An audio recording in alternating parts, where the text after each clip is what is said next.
Attempts by the Labour Department to enforce labour laws have drawn criticism from several observers who believe that government is acting on a xenophobic basis. This amid a proposed law to put a cap on how many foreign nationals, or should I say how many foreign nationals in companies can be employed. Now, this comes hot on the heels of Operation Dudula, which has been conducting operations to drive undocumented foreigners out from various communities. Joining us now to examine this anti-foreigner blitz or anti-migrant blitz in the country, we are joined by Labour experts, that's Terry Bell, and one South Africa movement leader, Mmusi Maimane. Gentlemen, to both of you, thank you very much for your time. Can I start with you, Terry Bell, and ask the question whether you believe that South Africa's worsening unemployment problem is or can be blamed on foreigners? It has absolutely nothing whatsoever to do with foreigners. The point quite simply is that if you have people who work within an environment, within an economy, they create jobs themselves, they create income for themselves, and they spend more money. If you look at every single survey that's been done, not just in South Africa, but around the world, migrant labor creates jobs overall much more than it depletes jobs. In fact, it's a job creation aspect. We have in South Africa, that people forget sort of things like, for example, we're told about 70, 80,000 too few nurses in the country. We have more than 33,000 nurses, highly qualified nurses, working abroad. Why do they work abroad? They work abroad because they are not getting sufficient pay and the conditions are not good enough here. And they are actually supplying, again, income from wherever they are, whether it be in Europe or the Gulf states or whatever, back into South Africa. There are many students in this country, and there's a particular friend of mine who's a chartered accountant. His mother worked as a nurse in London that sponsored him through university. That is the reality. The point is, the enabling environment that everyone talks about government. Government is responsible for not providing the education, for not providing the training.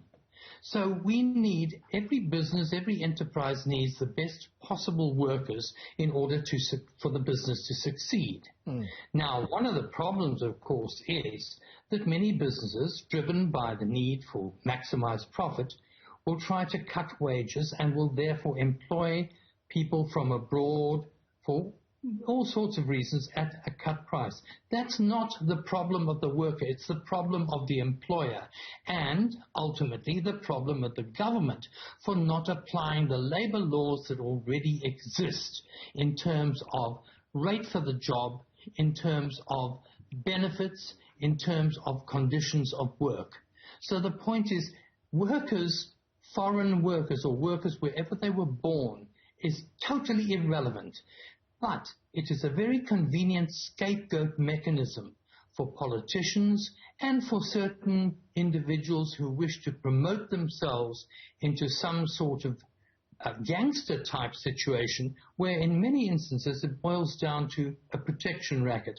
We'll look after you, our South African brethren, if you just pay us a sufficient protection money. Yeah. Mr. Maimane, let's bring you in. You write very interestingly in the Sunday Times today that brand South Africa stands to be tarnished, possibly for a very long time, if what we are seeing on the streets right now, Operation Dudula, for example, is allowed to continue. How do you think brand South Africa is doing right now? Good afternoon, Xoli, and good afternoon to fellow South Africans. This continent will soon have over 1.2 billion citizens, to which ultimately there's a question of intra-trade and the tourism question. I am a proud African. I have an interest in being able to go to Zimbabwe, Zambia, anywhere else in the continent, not only just to do business there, but to be able to tour there. Which fellow African is going to insist on coming to South Africa when our first instinct is to say the problems of South Africa are originated because they came to South Africa, And secondly, that ultimately we must run some form of litmus test to decide who's a foreigner, who's not. I don't understand how you allow citizens to be on the streets, to be themselves, be able to discern who's a South African and who's not. Because I can tell you, having lived in townships, it eventually ends up being some form of suspicion. If you sound like this, you look like that, you must be from there. Yeah. Therefore, let's attend to you. And I think that is not helpful in the long run. Our bigger problem in this country is that not only do we have a lack of leadership that is able to speak continentally, but we seem to have a problem of enforcing even the basic laws that we have. And so as a net effect, you are asking citizens to take care of themselves and furthermore putting the global intra-African diplomatic relations at high risk. Terry Bell, Mmusi Maimane also writes in his piece today that if South Africa is to spearhead the Africa Continental Free Trade Area, it simply cannot do it. If there is going to be, at least in the open, what is seen as scapegoating of African migrants by a country whose government is largely responsible for why the economy has failed. Xoli, Mmusi Maimane has got it totally correct. The point is it's totally ridiculous. You know, these are the self-same people who go on and on about the fight against colonialism. Don't they realize that it was colonialism that drew the stupid boundaries, even with a ruler in Vienna, down the middle of a dividing people? For example, the Northwest, between Botswana and South Africa, between people, Botswana speakers who are related, who are clan-related, etc. It is totally ridiculous. It shows an incredible ignorance of history, but above all else, it shows a total ignorance of economic realities, of political realities. What it does show is that there are certain individuals who are prepared to capitalize in the most unscrupulous way on xenophobia. And in this case, actually, strangely enough, Afrophobia. Because quite honestly, it's only against Zimbabweans, Nigerians, Ethiopians, etc., fellow Africans. What happened to the grand Pan-African concept? I'm not a Pan-Africanist. I'm an internationalist. But the point is that we should not be thinking in terms of these terms. We should be saying, who is responsible? The enabling environment that should exist in this country was not created by workers, whether they were born in Soweto or Congo. It makes no difference. The point is, it is the government and the private employers who are primarily responsible for all the problems that arise here, not the workers. So why pick on the workers? It's a convenient scapegoat. It's a terrible thing to do. It's a frightening thing. We saw what happened in 2008, and I saw it, and I never want to see it again. Mmusi Maimane, who should try and address what we are seeing on the streets right now?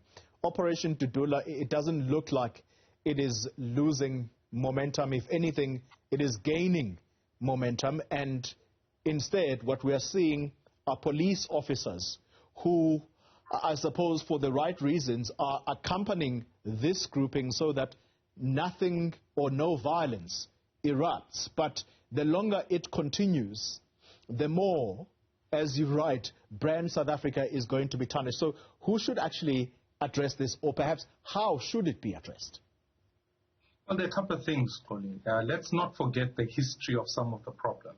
When we arrived in Zimbabwe and said we can put up a government of national unity whilst the opposition had legitimately won an election, and in exchange for that negotiated settlement, we guaranteed a flow into South Africa in that sense from citizens who disagreed with that particular position.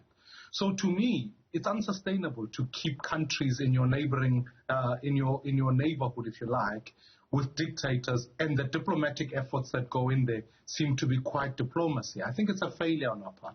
Secondly, I think we must answer the basic question, which is, how is it that a child from Limpopo who, for example, is not passing is passing at 30%, going to compete for a job with a teacher who's from Zimbabwe. I mean, sometimes we forget that we failed to capacitate our citizens.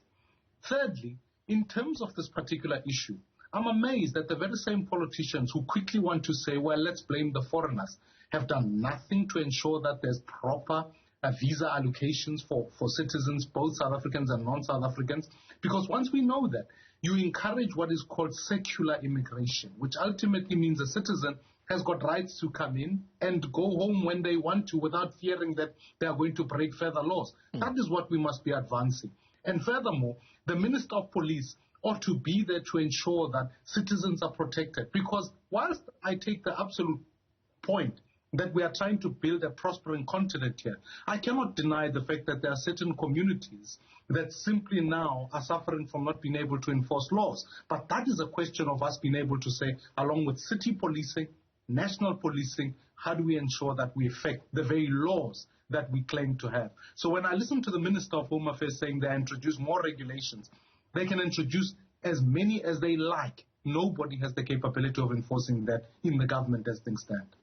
Terry Bell, you perhaps will have the last word.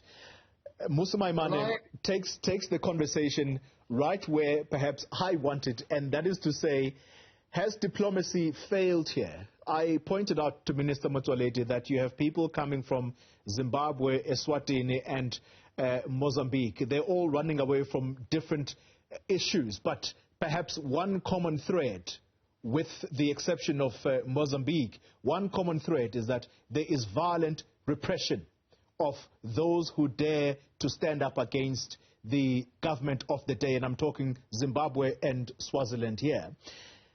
Are our bodies like SADC working? Well, the point is, when we ran away from violent repression here, and I myself was one in the 1960s, where did we go? We went to Zambia, we went to Tanzania, where we were welcomed. The point is, and Mmusi Maimane is totally correct, they can pass as many laws and regulations as they like. They don't enforce. Nothing is being enforced, and it's because of the lack of actual governance we're talking about, at a very fundamental level, a lack of governance, we now have to find someone to blame. And it's not just the fringe political elements that are doing it. They're trying to cash in on it. But the government is falling into the same trap. Let's find ourselves a convenient scapegoat. And the convenient scapegoat is those aliens, those foreigners. The only aliens, quite honestly, in this country that we should be talking about removing are eucalypts, gum trees, which were brought here from Australia to drain the water from the swamps in a water-scarce country. That's the only time we should ever be talking about removing aliens.